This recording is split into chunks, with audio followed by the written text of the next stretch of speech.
If you bought me that as a present, right, either of you, I wouldn't be that happy. For me, that's a little bit like...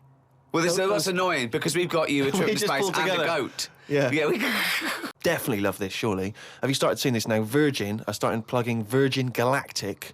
I think it's something like 200,000 quid, and you'll get a chance to go in a space shuttle into space. Carl, thoughts? Going to space? Wouldn't it be a fascinating experience to go into space and look back at the Earth? I mean, at what point are you all meant to be happy? Do you know what I mean? You're floating about up there, and because you don't get out, do you? What, you mean to do some duty-free shopping? I'm just talking, you don't go floating about, do you? You stay in your seat. Well, they probably let you move around on the shuttle. Yeah, no, but I'm talking about getting out. For me, when you go on you want holiday... to get out into space? Yes, but that's what I'm saying. When you go on holiday, the flight bit isn't the best bit of the holiday, is it? That's the bit you've got to do. So what I'm saying is you've got to stay on this and then you go back home. So you don't take luggage, right? I don't see the point. Right, so you're there, you're sat in your own clothes for the whole time, same clothes for the whole time. But I don't understand what is the point. I think it's two things. I think it's the view and being able to be part of an exclusive club. I went into space. It's all that thing about man conquering nature, and you're one of that elite few that have managed to pop up, see the world from a distance that no one else can see it from, and then pop down. All that way just for the view. Yeah. Is it worth it? I mean, there's a lot of other places I haven't seen anyway.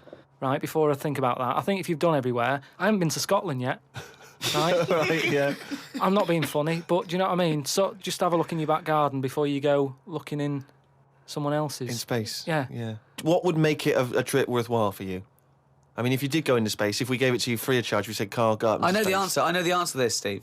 He's thinking, I'd like to meet some aliens that can talk like I do, and I can understand them, and they can tell me something. Like what? Oh, they met God, he was all right. That's the sort of thing, that's what he's going to say. He'd like them to look like monkeys in spacesuits. Yeah. That would be his ideal thing. He'd like to go to the planet of the apes. Go to the planet of the apes. He Yeah, would I'll do that. love They to could go arrange to the... that. Look, he's nodding. He's nodding. Thoughts, Carl? Well, yeah, that'd be brilliant. What would be brilliant? Seeing a little alien and that, having a chat with him, finding out what's been going on. What's been going on? No.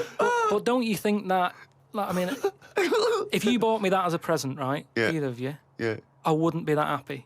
For me, that's a little bit like... Well, that's annoying because we've got you a trip to space and a goat. Yeah. Do you know how, like, I am interested in sort of going on another planet, right? Not, Carl, you are on another planet, mate. No, but do you know what I mean? It would be quite sort of interesting. How do you think you'd get there? Well, yeah, you'd go on a rocket and stuff, but what I'm saying is, at least you know when you get there, you're getting out, you're having a bit of a wander. But I wouldn't be happy in just the journey bit of it. That's all I'm saying. That's great, isn't it? But the thing is, right, I was looking into it a bit, because I was reading about the Virgin Atlantic thing, right? And I was reading something that in 1971, right, 3 of them went up there. There was one bloke in the rocket, right?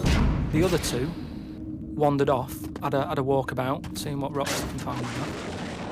And that bloke who was in the rocket, right, he was the loneliest man ever in the world.